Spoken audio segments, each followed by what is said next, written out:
Apparently we're live. Hey everybody, welcome to another episode of Crypto Marketing Insights with me, your host, Yasha Harari. And I want to just remind everybody this is not a financial advice show. I'm not a financial advisor. Do not take financial advice from any one YouTuber or any person in general that you listen to.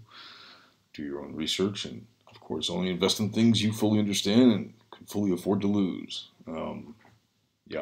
Especially in crypto, because it's very risky and speculative. And as I said, this is not a financial advice show. This is an entertainment show.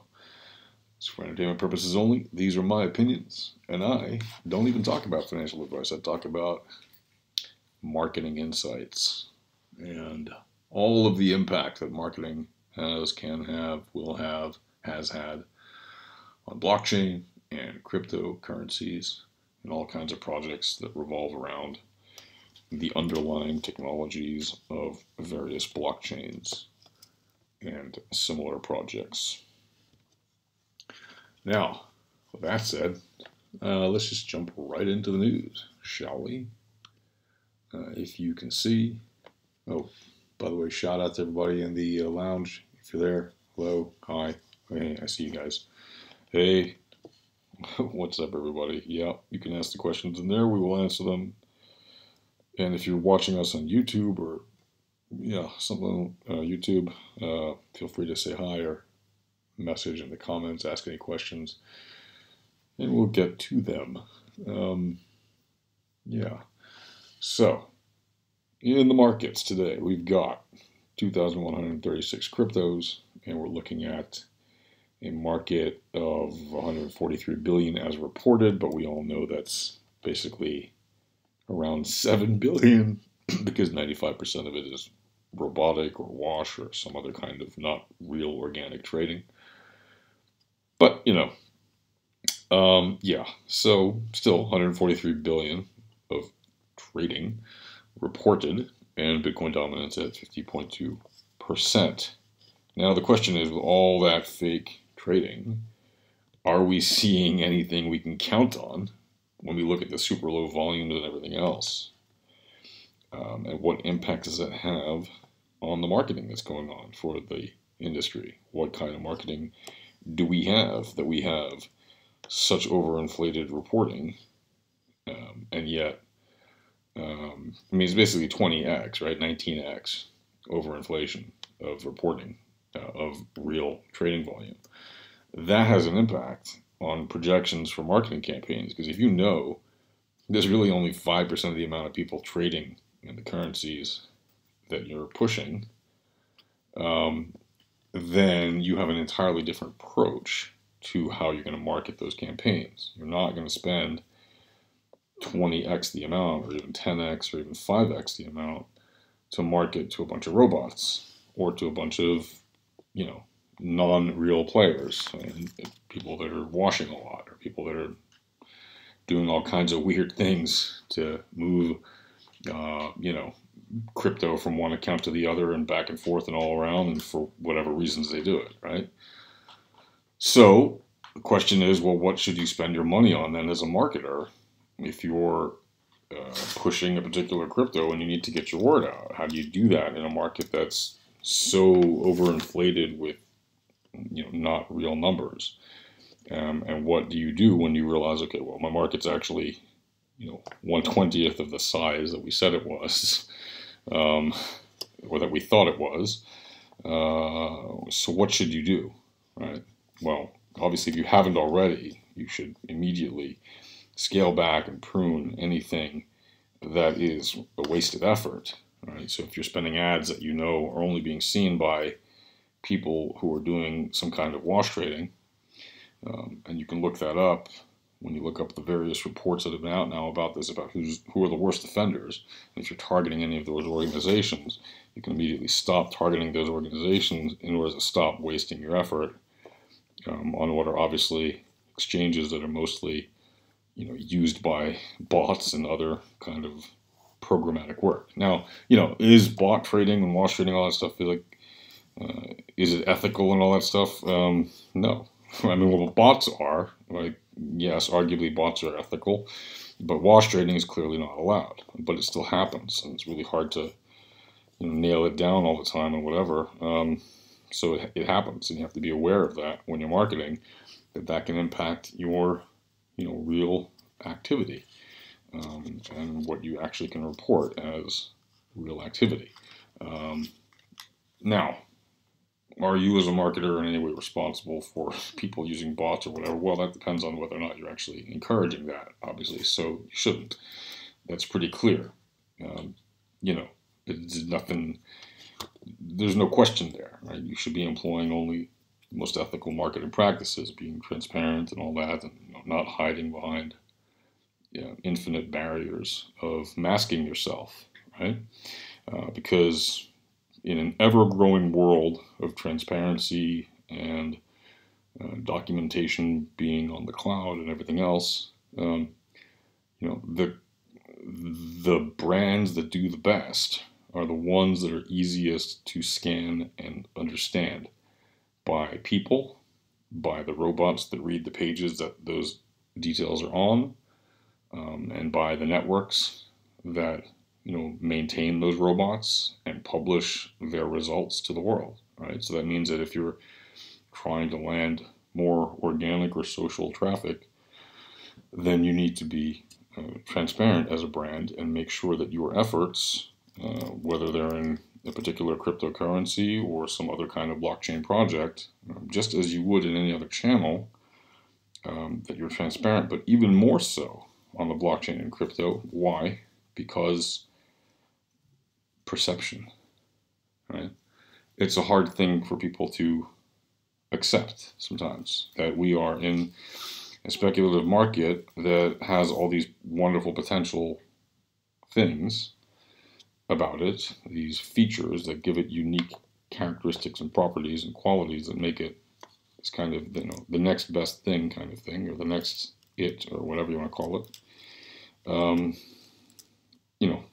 Of course, it's already had bubbles, but that doesn't mean it's going to not have others and not grow further, right? There will be other crypto bubbles, and probably the next one will make the most recent one seem modest.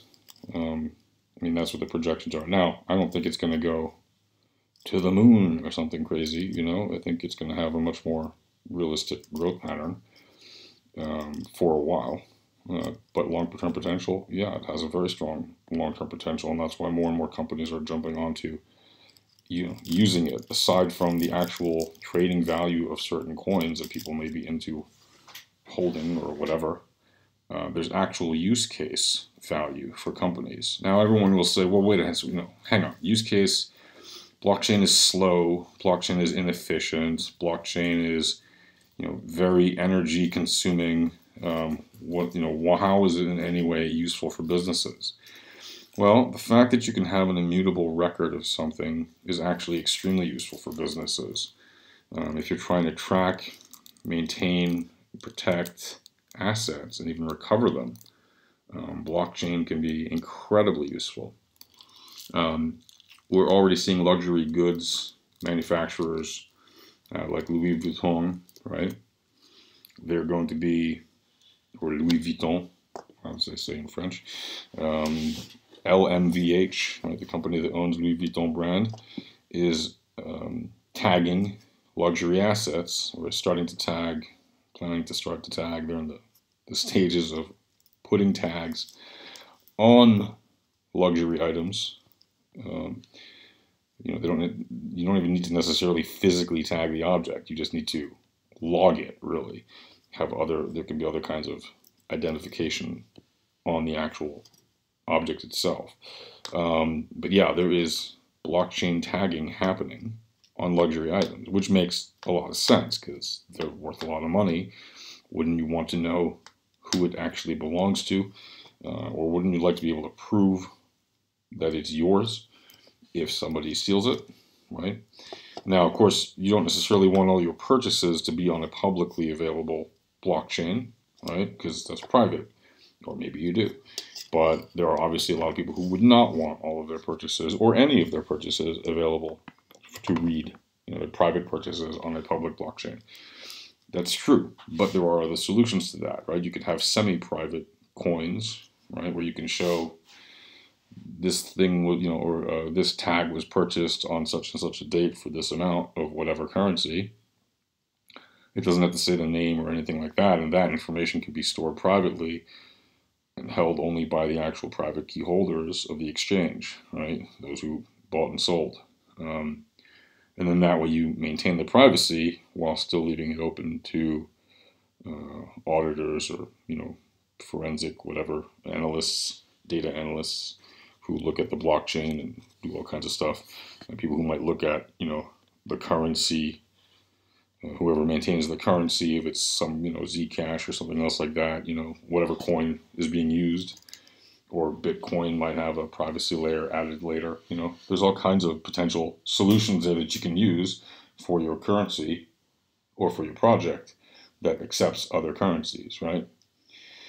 So that's, basically my take on what a marketer in crypto right now should be doing if we're in a bull run. And are we in a confirmed bull run, right? That's really the big question, because if we are in a bull run, then there's a different approach to marketing than the past year when we've been building, and preparing and doing land grab as much as possible.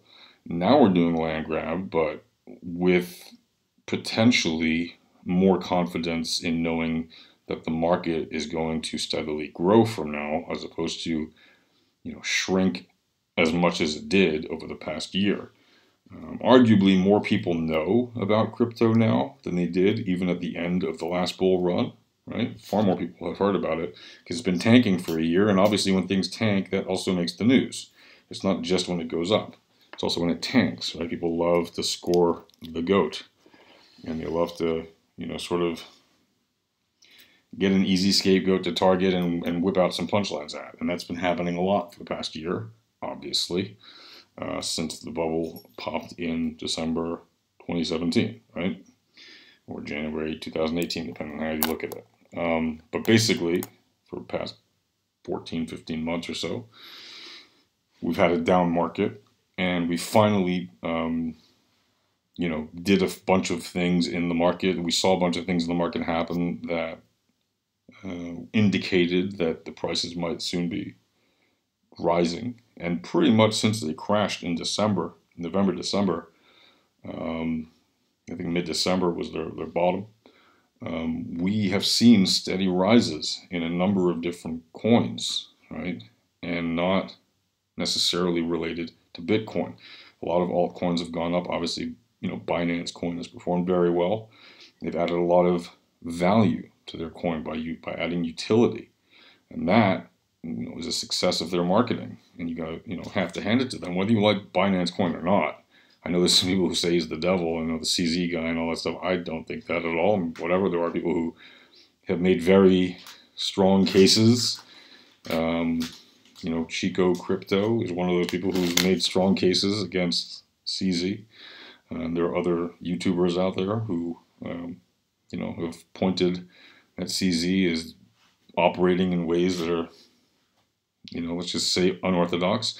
But you have to hand it to them at the same time. Like, if you've ever used Binance, frankly, as a user, it's an amazing experience. Very simple, lots of things there that you can choose from.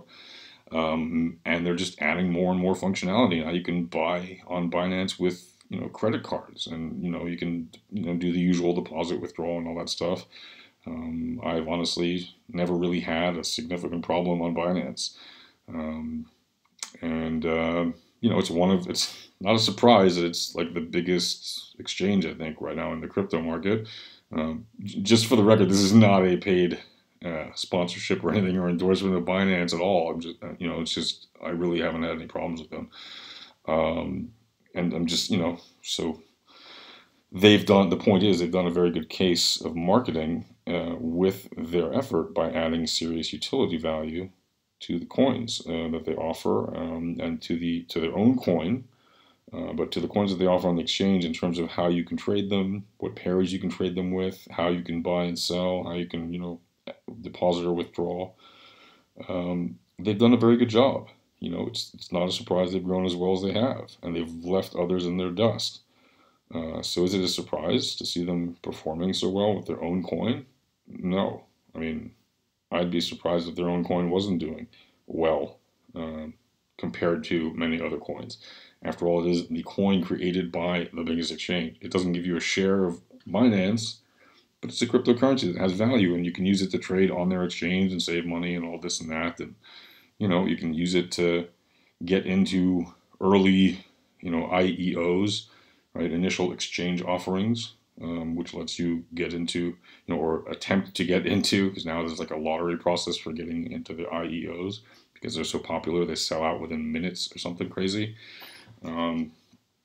So, crypto is heating up in many ways. And to think that it's not now heading towards a bull run, I think is kind of missing the bigger picture. Like, I'm not going to go into all the TA and everything because that's not what this is about. But if you're into the marketing, you do have to look at the charts a little to see and understand that the upward channels that are showing up in coins like Litecoin and Cardano and Bitcoin and Ethereum. Well, Ethereum, but even XRP, right, is getting, what do they call them? Higher lows and consistent highs, right? So you're getting some kind of upward wedge that's going to at some point meet and either explode to the downside or explode to the upside, probably. And it looks like if when the trading volume gets so low, when you see so much not real trading, and even the reported trading is so low comparatively, it seems like we're getting ready once again to see sort of a tightening of the wedge and the tightening like a spring. You're coiling and coiling the spring, and eventually something's going to give.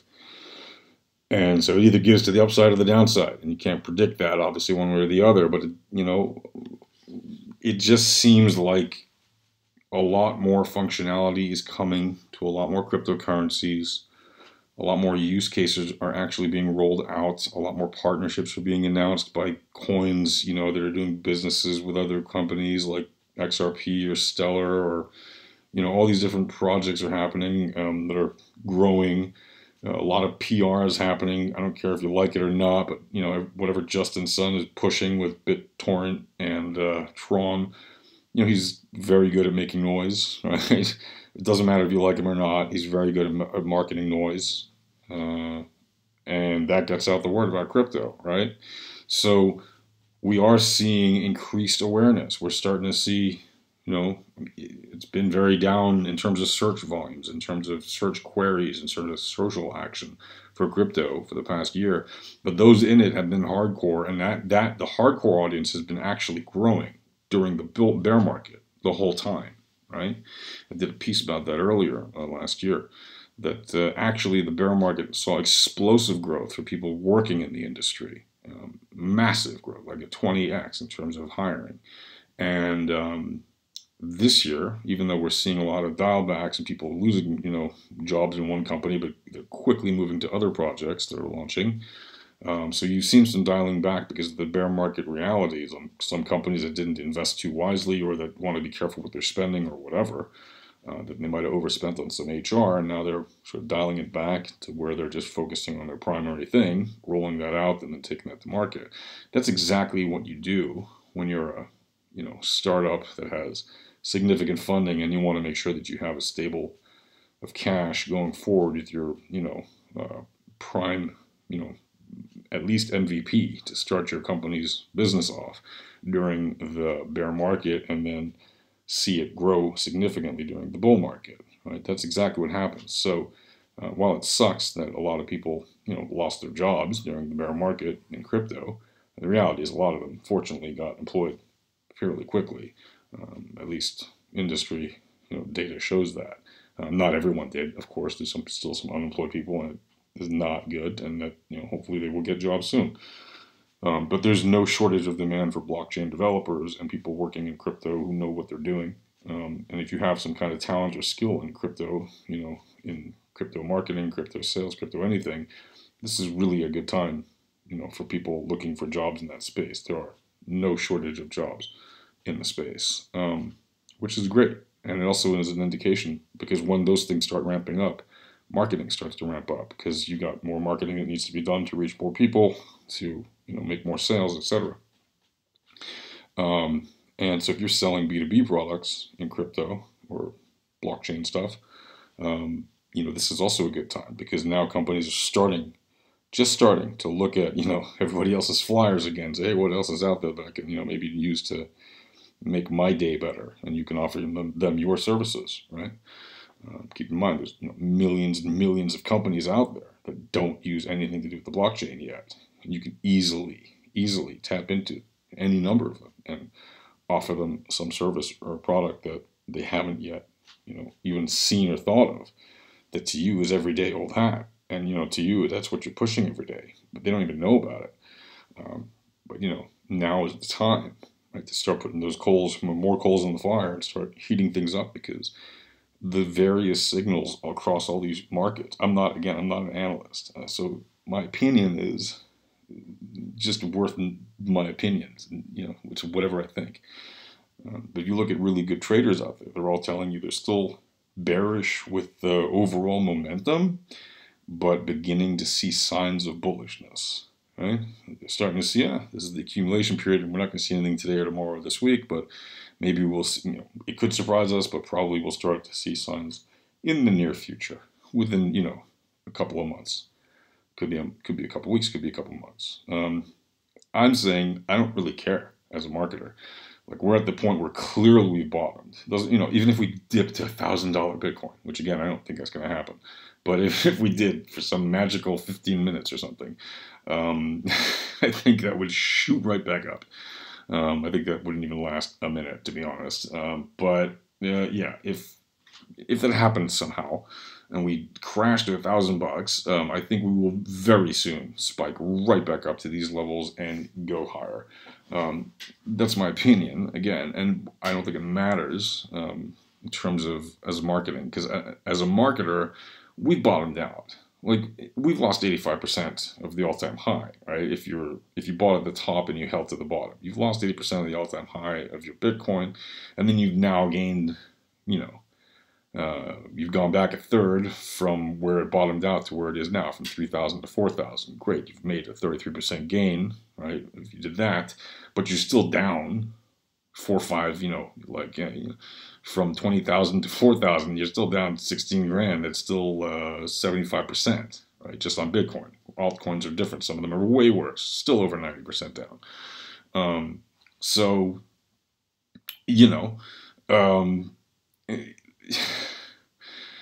from the point of view of marketing, if you've been building your marketing campaign during this bear trend, with this maximal energy we see go down all those charts, and you've prepared yourself to be ready by the time we crashed, basically, into January, November, December, whenever, now we're seeing slightly more energy come back into it.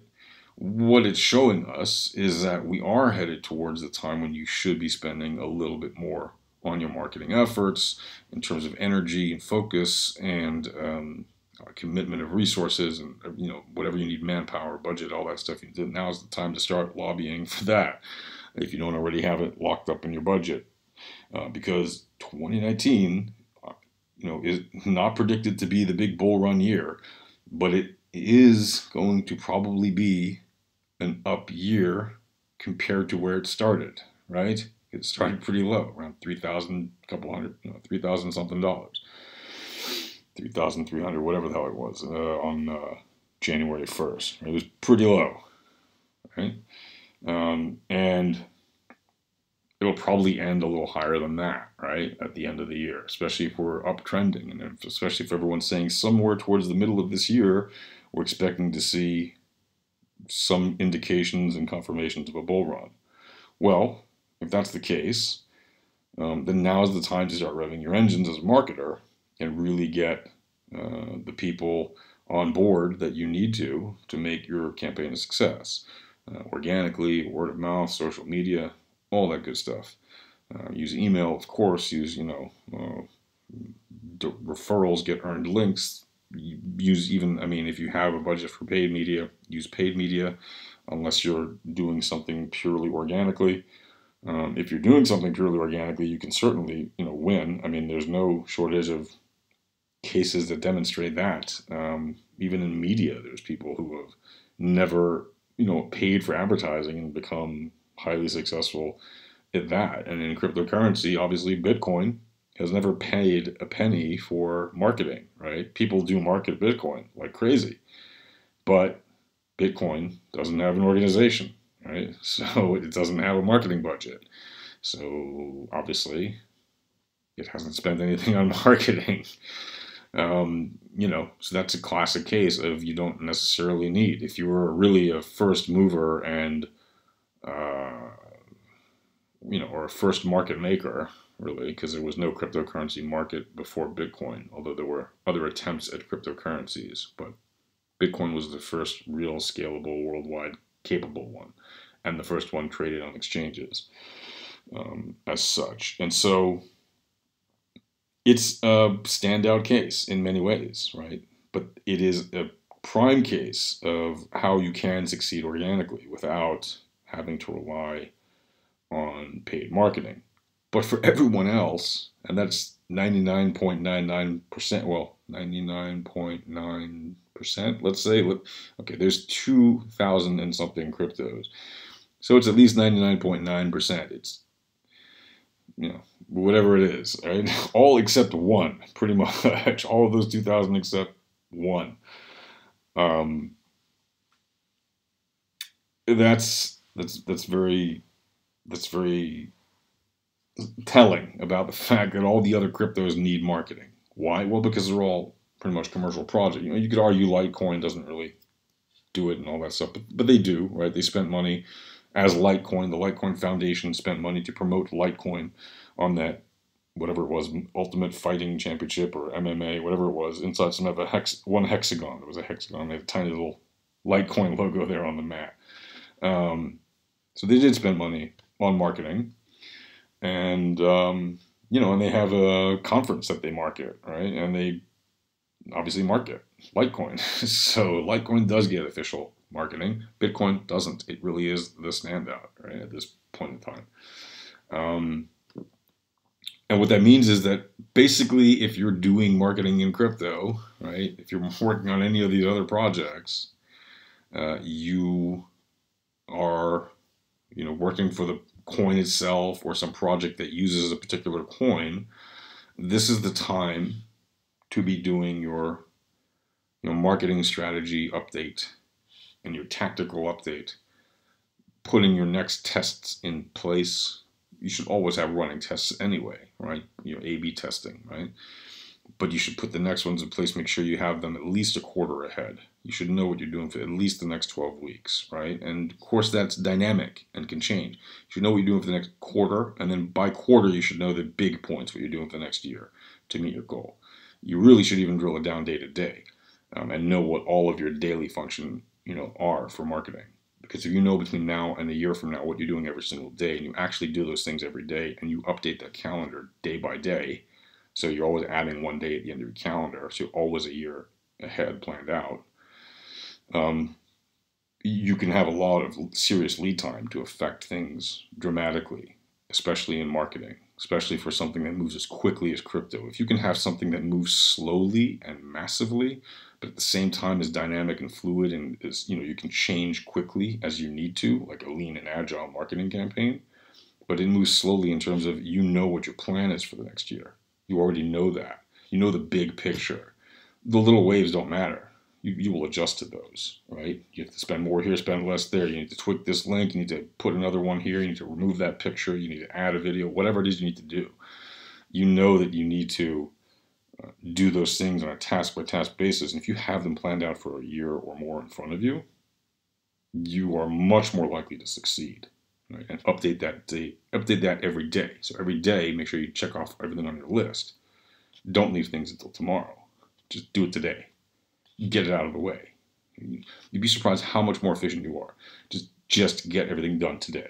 Right? If you have a list of 30 things, and it's going to take you 2 days to do it, do it all today as much as possible and finish it off absolutely tomorrow, right?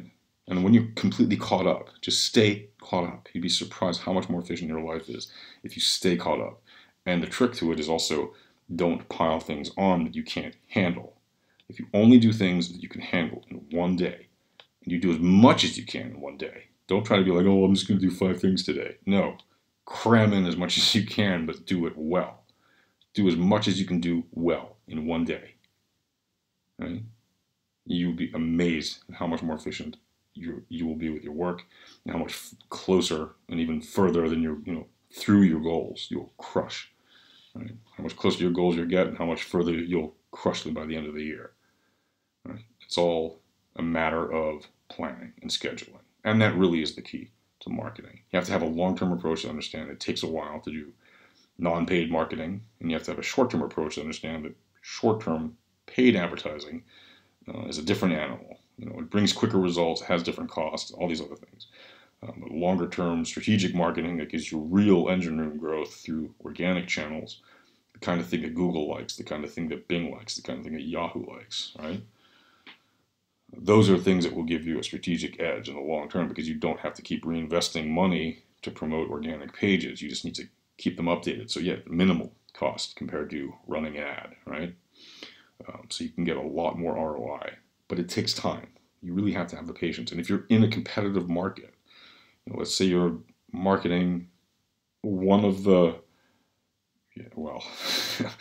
one of the Bitcoin clones. No, let's not go with those because they're just mostly garbage. Sorry. One of the very good ERC20s, right? And you're competing with the other ERC20s that are in your league. You need to focus on how you go about doing that with the marketing tools you have. And so now, that's why, again, now is that time. So I don't want to run around too much and say the same thing too many times. Yeah, we are going to take the answers. I see some questions in the private room. I'm going to take those privately after the chat here, after the stream. But yeah, thanks again for those. We'll discuss those privately because those are all questions for the lounge, really. But for those of you who are seeing this on YouTube, thanks again for watching, and I hope you got some insight out of this. If you did, please smash the old like and hit the old subscribe. That'd be much appreciated, seriously. Do appreciate that. Oh, wait, yes, there is one side note I did want to mention.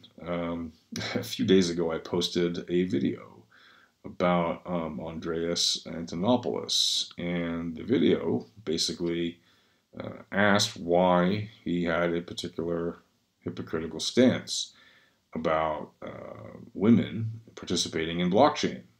I found offense to the fact that he had posted a particular meme of himself back in the day in like 2013, basically satirizing a Miley Cyrus video from her song Wrecking Ball. And he, as a man, was using her photo to promote his agenda, which he was holding up a little card that said, "I heart BTC." Okay, nothing wrong with that. It's funny, haha.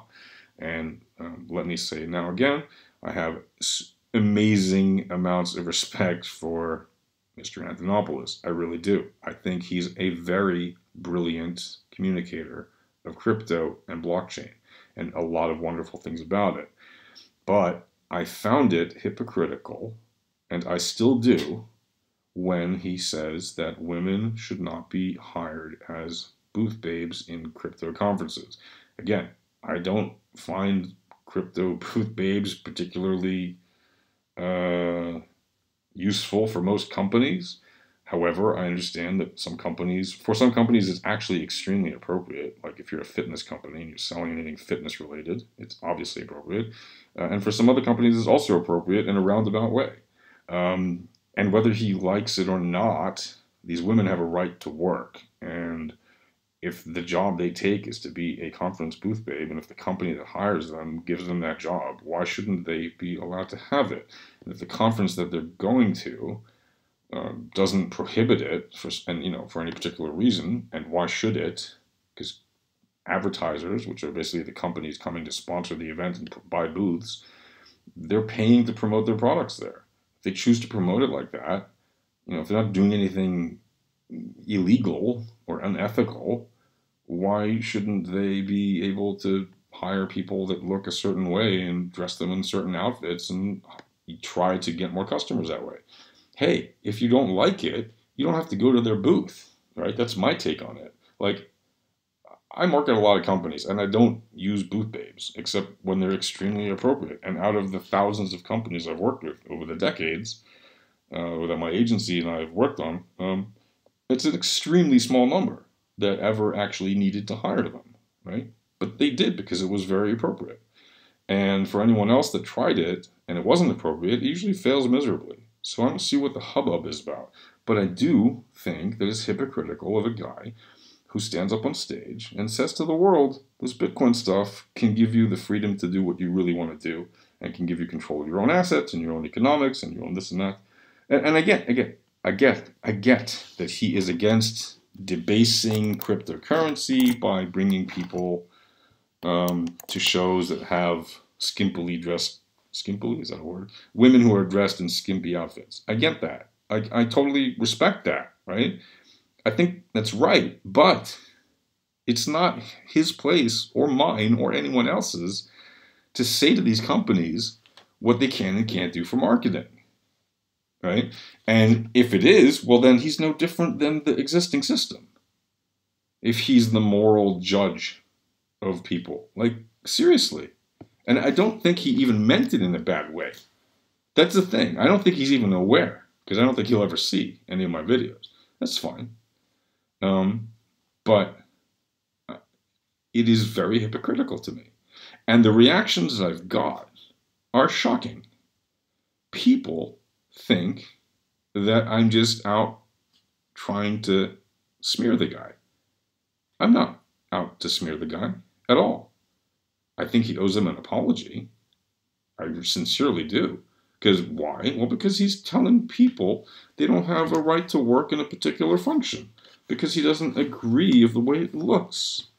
Because it doesn't, meet his standards. Well, it doesn't meet my standards either, but that doesn't mean I wouldn't allow them to do the job if they do it well and if the companies hired them to do it. That, I just think that's, it's hypocritical. What can I say? That's just, I think it's hypocritical of him to say and do that stuff. And to not even mention, like, if he'd come out and said, hey, I did this stupid thing back in the day where I exploited some other woman's work to advance my own agenda, which is fine, and everybody else in doing that viral thing was doing the same thing, okay, fine. But at the same time, I have this view that's a little bit, it seems counter to my ethos, right? If he'd said that and then explained why his view is on women and not working in crypto, whatever. Okay, this is opinion. It's an opinion of a guy who, like everybody else, is inconsistent. That's fine. We're all entitled to being consistent. We're human beings. But there's a lack of transparency there in terms of him owning up to the fact that he, did that photo and is also saying, so on the one hand, he's using a woman, and her work to advance his agenda. Again, it doesn't matter if it's done for humor or not. He still advanced his agenda. He got more people interested in BTC because of that photo, without a doubt, right? I mean, otherwise, unless you're telling me there's no social impact from social media, if there's no impact from social media to the real world, what are you wasting your time doing in social marketing, right? But if you believe there is impact from social marketing, trust me, that photo had an impact. Even if it was very minimal, it's still an impact. And then for him to come out and say publicly that he doesn't want women to do, and again, this crypto booth babe work, which I understand is objectifying them and everything, but they're choosing to do it. They're choosing to do it. It's their free will. Why? Who is he to stop that? That's the part I find offensive. It's because he's the guy who's always out there mouthing off about, in a good way, how Bitcoin will save the world by letting everybody control their own freedom and economic choices and wealth and assets. Because he's that guy, I find the hypocrisy intolerable. It's not because he's Andreas Antonopolous and I want to make a video that everyone will see and click and whatever. No, I don't care. I mean, I leave the video up even though it's gotten massively negative reviews from everyone that's seen it, pretty much. I mean, like 95% or something crazy. I don't know what the number is. Maybe 30%. But it's not a popular video. I don't care. I'm leaving it up because I honestly feel that way. It's not, if I was out to smear him, I would have done probably a much better video with a lot more graphics and charts and pictures. I don't know what. Entertaining stuff. But I don't, right? Because I'm just trying to lay it out the way I see it. Very clearly. There's nothing here. I'm not out for the guy. I respect him immensely. And I think all he has to do is say sorry and move on. But he hasn't. And it's a shame. Anyway, I don't want to dwell on that. I was really just looking forward to explaining to you guys why I think that we are actually at the beginning of a bull run, essentially. A long-term bull cycle. Right? We're not going to see spikes, hyperbolic growth, and all that stuff the way we did last time, probably, because with all the short selling you can do now, it's much easier for quick rises to be shot down. Right?